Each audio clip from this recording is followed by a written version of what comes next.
Well, hey now, everybody. It's the Rob from 106.1 Kiss FM here with my tag team partner in podcasting, number one shooter man, AAU jabroni, Jerry Valeri. Good morning, Jer. I'll make you humble. I'll break your back. I'll make you humble. That's right. Humble. And I'm quite proud to announce that I am sitting here hosting the show with State College's number one premier broadcaster, AAU, real shooter man, back-to-back, two-time best broadcast personality in Central Pennsylvania, Jerry Valeri. Congratulations again, Jer. Thank you. I'm the greatest. What are you going to say? Exactly. That's what I think. Should I cut a promo like Enzo? I was going to say, yeah, I made State College relevant. You know, you guys have been irrelevant until I came along. The Loserweight Division needed me. You were nothing. Dude. Go ahead. Thank you. I'm happy about that. That's okay. Enzo closed the show again. This is 3 weeks in a row. Three main eventers in a row. I'm curious how it ended, but... What do you mean? Well, I think it's curious. I don't know. I mean, do you want to jump right to the end? I think it was weird taking the belt off him. Oh, okay. So I thought when you said curious about how it ended, I thought you meant you didn't see it. Oh, I guess I worded that weird, but no. I think it's curious how they took the belt off of him. Like, are they gonna play hot potato with this belt now too? I guess. Dude, if they wanted to give this title a shot in the arm, they succeeded and then some. Yeah. So even if it was just a short-term thing, and I do agree, it seemed way too short-term a thing. I would have kept it on him for significantly longer, personally. I think that the cruiserweight. I'm sorry, I got to call it loserweight now. The loserweight. I feel like the Loserweight Championship being defended at TLC in a Lumberjack match would have been a real draw. And like they kind of blew their wad last night. But you know, they blew their wad on a lot of stuff last night. They were just like, you know what, we have it. Let's just put it out there. I am dying to know what you titled this video because there are a couple things you could have named it. Oh, I thought it was pretty easy. For me, it was. It's easy. The number one is definitely the Shield, but also we saw Sister Abigail for the first time, and Enzo loses the championship in the main event. So there were a lot of things that happened, but the Shield's the biggie. Yeah. So do you want to move on to Shield, or do you have more to say about Enzo? Well, I'd like to hear what you think about Enzo. Just one more second about. Do you think? If he doesn't become champion again, do you think we just go back to not caring about the cruiserweights? Look, it's not that simple a question to answer because it all goes back to how much care they want to give the division. And I do think it's a mistake to take the title off Enzo, but you can make it compelling with Enzo chasing to recapture it. You can spice things up by bringing new people in. There are ways that you can keep us interested in the Cruiserweight division, but I do think I can't imagine that happening without Enzo being the focal point. You don't need to be the necessary. What's that? I think it's necessary too. I think Enzo needs to be the focal point. That's what gets people interested.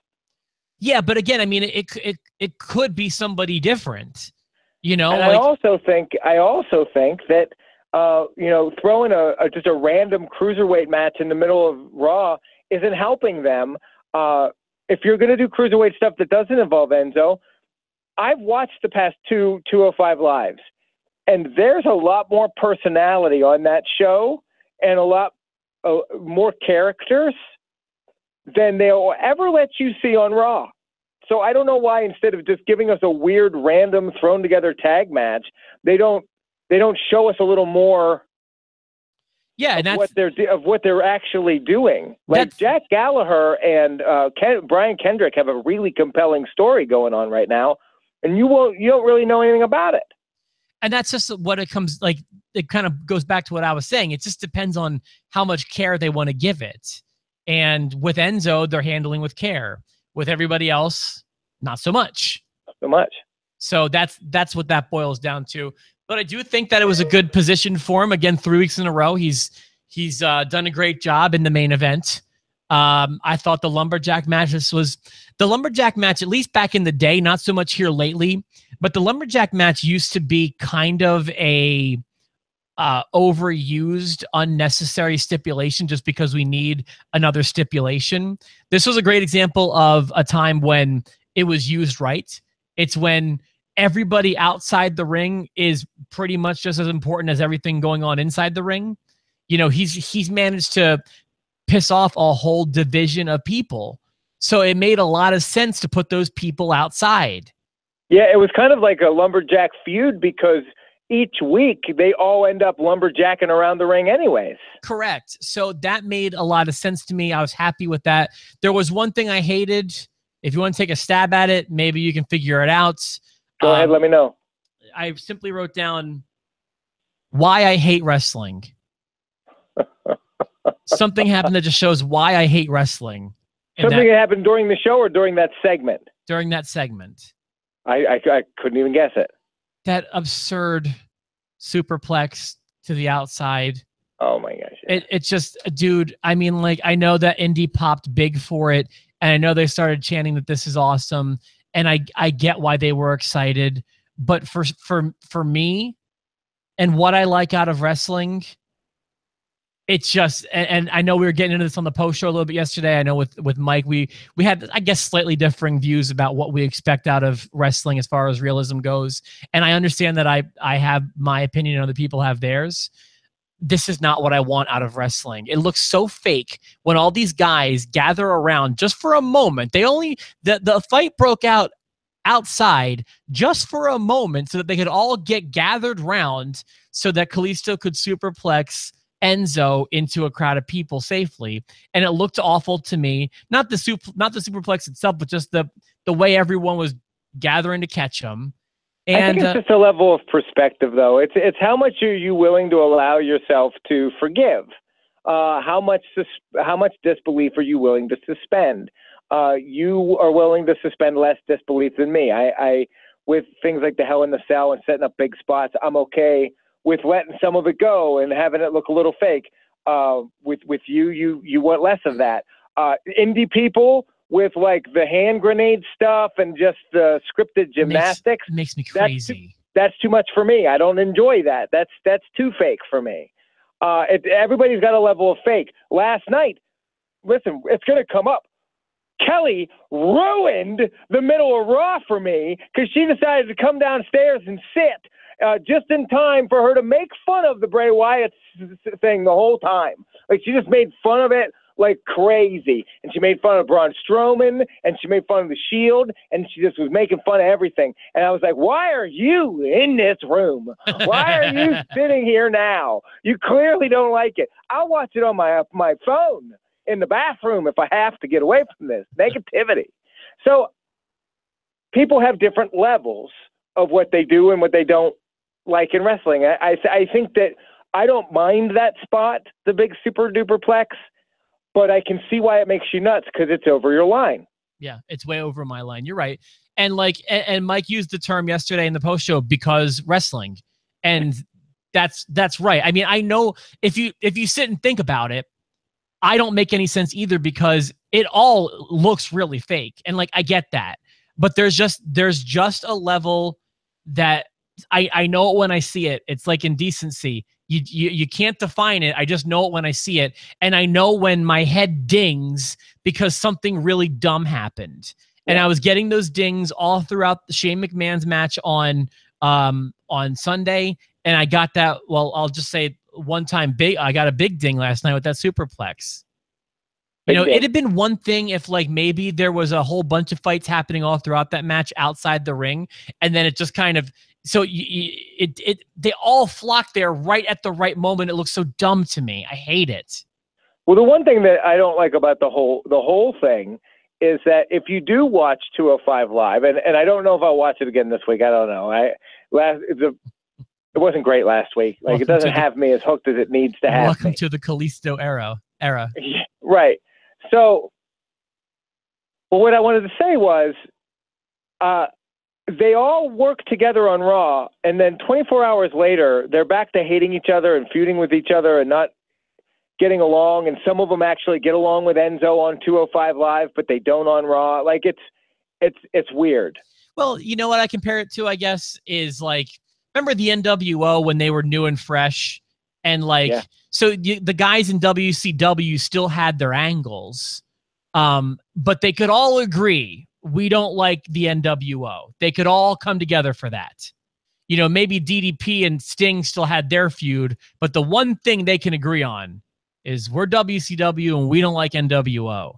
Right, but then the next night on 205 Live, the NWO is not coming out and introducing the guys that they were fighting on Nitro and patting them on the back and buddying up with them, and that's what happens on 205 Live. Like Enzo he teams up with the bad guys, and he and the bad guys are kind of like buddy on that show where they're not on Raw. Like it's just a departure. Wait, he has buddies on 205 Live?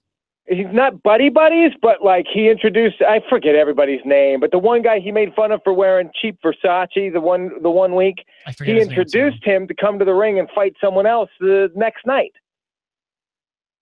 Well, I guess I need to see it to you don't. See. Okay, no, you don't though. There's that too. Well, I said I'll watch it if you tell me to, and you never told me to. I did not tell you to. I care about you, and that's why I didn't tell you to. And that's why you're the best broadcaster in Central Pennsylvania, big guy. I care about you, and I value your time.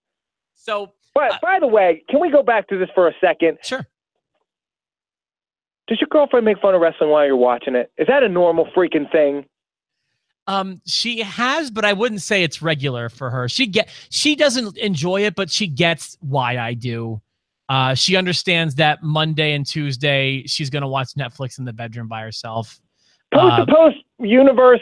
I want to hear. I want to hear from Mike. I want to hear from Andrew. I want to hear from Steve. I want to hear from all of them that have significant others. Does your significant other rip down?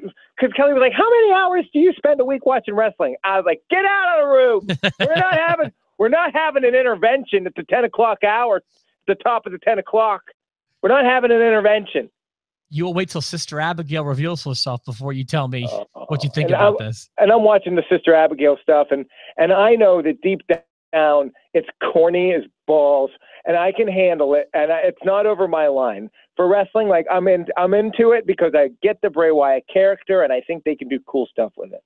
But I'm sitting there now. I'm watching it through the eyes of someone that doesn't get wrestling, and I'm getting this new level of cheese, and she's getting douche chills watching it, and I'm just like, I wish I was watching any other segment with you than this one. Was the Bray Wyatt one that bad?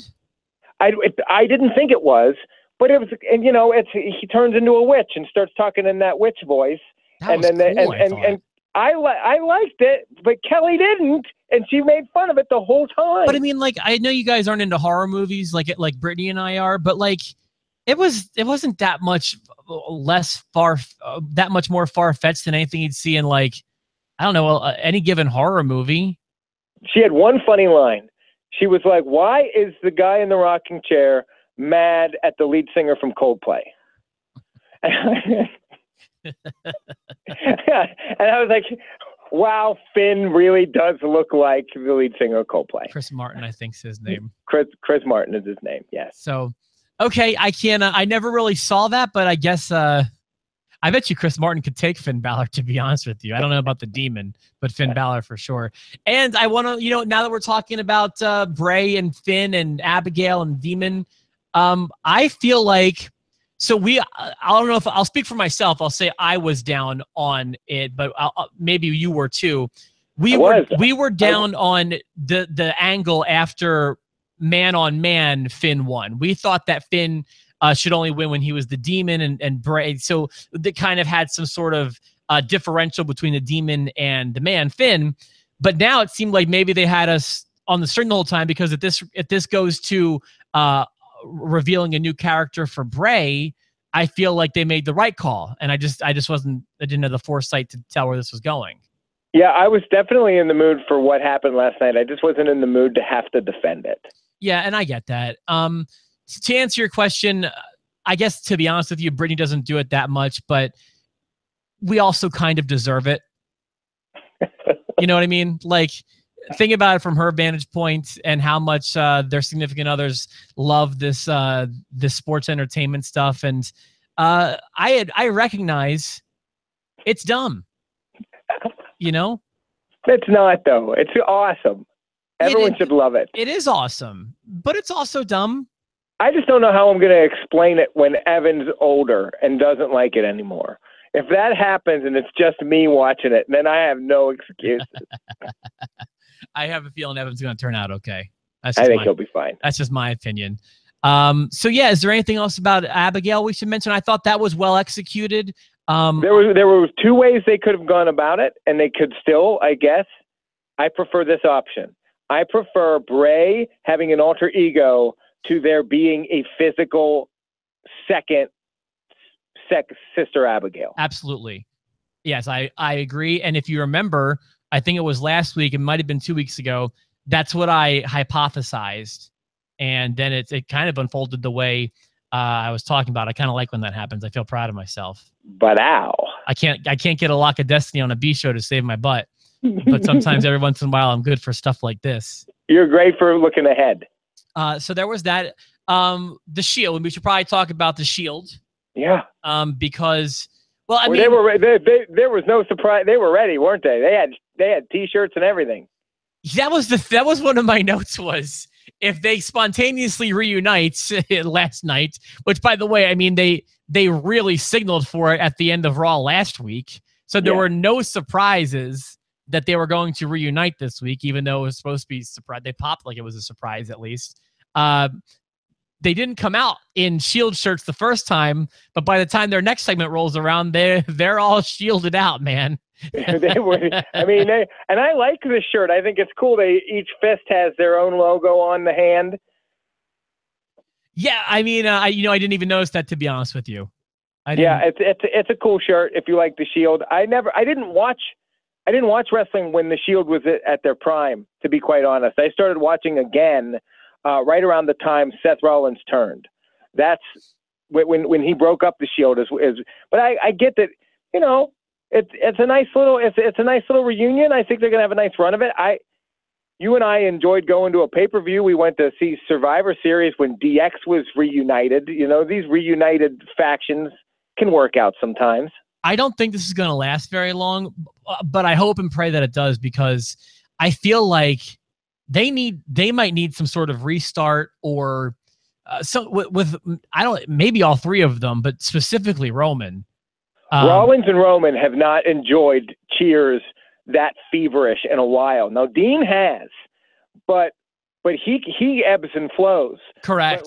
But last night, for the first time in a long time, the crowd was 100% behind Roman Reigns. And that's kind of what... And that was nice. And you can see him feeding off of that. So maybe that, like, because I can get behind this, like, I think that this is good. By the way, if you want another great example of Roman Reigns being Roman Reigns, just watch the excitement on his face when he kind of reveals that the Shield is back together. I mean, it was just abysmal. I feel like he's just not capable of having that emotion. But you put him around guys like Seth and Dean, and all of a sudden you've got this trio of people who work, and now you can break them up. And I admit, for a while you had 3 stars, but it seems like here lately you haven't had 3 stars. And I feel like, while they're never going to do it, they just should give them more time together, I guess. But I mean, I don't see anything derailing Roman Reigns as a single star taking on Brock Lesnar at WrestleMania 14. No, it might, but 14. But maybe he'll do it as a member of the Shield. You know, you don't know. The Shield doesn't necessarily have to break up. I like it. I think it's good. I think it's good for everybody, even if it's short-lived. It just we'll can't see how last. The T-shirt sales go. It can't last past the Rumble, though. It just can't. Probably won't. I don't know that it'll last much past TLC. If you Survivor Series, it makes sense to put those suckers on a Survivor Series match. That does make sense, I guess. Give them a buddy. Yeah, you know, and here you go. I was in on the Miz and Cesaro Sheamus stuff. I'm still in, but I was shocked that they then showed up to beat up Braun Strowman. That was another note that I had, and this was exactly what I was worried about I outlined this one too. I said that if you don't strike while the iron is hot on Braun Strowman, you really risk hurting him big time. And I do feel like if you look at Braun's stock leading up to the match with Brock at No Mercy, through the roof at a fever pitch, it was time to put the title on Braun. And now we're just 2 weeks later, and look where he is. Or we're 3 weeks later, or wherever we are. 3 weeks later, and by the way, many people have been distracted by the Shield too much to notice, but I've noticed there hasn't been hide nor hair of the Universal Championship. No mention whatsoever. So I don't understand keeping it on Brock just to have it disappear when you could put it on Braun at the hottest moment of his career. You're right. Yeah, and now you really risk starting again from square one with Braun Strowman. And I get that, you know, in today's day and age, you can kind of sacrifice those things and people will kind of forgive them. But I feel like triple power bombing him through a table, while it was good at reestablishing the Shields, the crowd was already behind the Shield. I was kind of at the point where we were just hurting Braun at that point. Yeah, you know, but it only took 5 minutes later. Normally someone gets that treatment and we wonder if they're going to make it to the show the next week. Braun Strowman was on the next segment. He was like, he was kicking doors down and breathing at Kurt Angle. Yeah. So I don't know. I just get worried about Braun. I feel like they could have a big star on their hands, but they just keep fumbling him. Well, if he could survive last year's WrestleMania mishap, he can survive this. I suppose. They blew it with him leading up to WrestleMania. When they made him cower from The Undertaker, that was some of the worst booking I've ever seen. But that was subtle, though. That was out of your face when that happened, I feel like. And that never gets brought up again. You're going to see you and I wanted to kill them over it. Yeah, but it was subtle. We noticed it. I bet you most people wouldn't even know what we're talking about, just the people who watch this show. Humanoids. The ham and eggers. So I have a few thoughts about the women's division on Raw right now. One of them really positive. I'm really shocked because I've never been a Mickie James fan. In fact, I would go as far as to say I've traditionally disliked Mickey's work. Not greatly, but I would just say she's someone who's not the best worker, in my opinion. I interviewed her once. That's right. You know, I forgot about that. She came into the studio, and I spent the whole time trying to get her to make out with me. How'd that work out? And she didn't. I'm shocked. She was dating John Cena at the time, and I was like, what if I say you can't see me now? When was this, Jer? She was champion at the time. So we're talking like what? 05? I was in this building, but you had just left you were in Montana. I don't know years. 05, You'd have to help. Oh, 05. Okay. I forgot that they dated, Jer. I completely forgot that Cena dated Mickie James. Yeah, she was dating Cena at the time. And I was just like, you want to make out? Can we just make out just a little? I can see that being really funny. So that's great. I need to hear that at some point. Nevertheless, I think that she's been consistently delivering in this feud with Alexa. Very good performances, in my opinion. Can't really come down on her for anything. Same with Alexa. I also want to say that as many times as I've seen Alexa on TV, hands down, I have never seen her look hotter than she did last night, without a doubt. Looked stunning. She's got that Lana effect where she just keeps improving. I don't know what it is, but something about her in her street clothes and that pink hair and the way her makeup was done, everything last night worked for me. And her face and her mouth and the things she let me do to it when I'm thinking about it. Who gets the run at her? It's NXT guy. It's an NXT guy, right? Yeah, I'll look it up. I'll look it up. It's somebody we've never heard of. I probably won't even know who it is if you tell me his name. Someone's Buddy Murphy. Jesus Christ. Oh my God, he looks like Sami Zayn's twin. Buddy Murphy. Buddy Murphy. Buddy Murphy. Oh my God, she's so good looking. It just doesn't make any sense. He's got big arms. Look at him. Boy, it's funny. He looks better in a KO shirt than KO does. He's wearing a Kevin Owens shirt with no sleeves. I'll play it. I'm gonna play to get the same search that I have, you have to type in Alexa Bliss boyfriend. And then just go to images. All right, let me take a look at Buddy Lee over here. Buddy Murphy. Oh my God. It just looks like, why isn't she with someone more respectable, like one of us? Right. What's she doing with her life? Holy smokes, she's got nice boobaroos. Holy cow. Sorry we've derailed from doing a podcast about wrestling, and now I'm just working on my bonerooski. Why have you disappeared? What? Did you do something to your phone? Oh, no. Sorry. There we go. I'm looking at the computer. I didn't even notice that an alarm came up that said I'm running out of battery life, and I'm like, whatever. Have you seen him yet? Have you seen Buddy Murphy? Yeah, I'm looking at him right now. Doesn't he look a little like a Sami Zayn? 100% I see it. Looks like if Sami Zayn had a baby with Val Venus, they made Buddy Murphy. So are we in agreement that last night she seemed to look better than other nights? Smoking hot, yeah. Man, she does it for me. I can't explain it outside of that. What other notes did I take from Raw last night? Oh, yeah, Corey Graves had the line of the night, I thought. What was it? He had a wait. Something like,